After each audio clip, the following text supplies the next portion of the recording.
ये एक लाइन है ए बी, ये मैंने आपको बताया, इसमें दो पॉइंट्स होते हैं, इसको x1 और y1 मानते हैं, इस पर होते हैं, इसको x2 और y2 मानते हैं। मतलब ए के जो कोऑर्डिनेट्स हैं वो x1 और y1 हो गए, और बी के कोऑर्डिनेट्स क्या हो गए, x2 और y2 हो गए।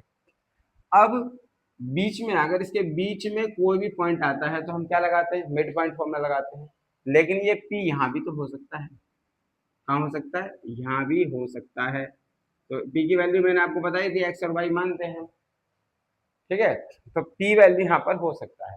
अब ये मिड पॉइंट नहीं है, अब ये रेशियो में बटा हुआ है। किस में बटा हुआ है, रेशियो में। मतलब कि इतने हिस्से का जो रेशियो है यहाँ से यहाँ तक, उसको हम क्या मान लेते हैं, m1, और इसको मान लेते हैं m2। क्या मान लेते हैं, m1 और m2 मान लेते हैं। क्या मानते हैं, m1 और m2। और इस m1 m2 जब रेशियो पता लग जाता है तो उसके बाद ये फॉर्मूला हम लगा देते हैं, m1 x2 m2 x1 upon m1 plus में m2। उसी तरीके से यहाँ m1 y2 वहाँ m2 y1, ये फॉर्मूला उसमें अप्लाई होता है। लेकिन ये कब होता है, जब P मिड पॉइंट ना हो। हाँ, मिड पॉइंट अगर होता है तो भी ये लगा सकते हो, लेकिन m1 और m2 की वैल्यू क्या होगी, 1 1 होगी, 1 इधर होगी 1 इधर होगी। क्या हो जाएगा, 1 इधर हो जाएगा और 1 इधर हो जाएगा। इस तरीके से उसको हम सॉल्व कर लेंगे।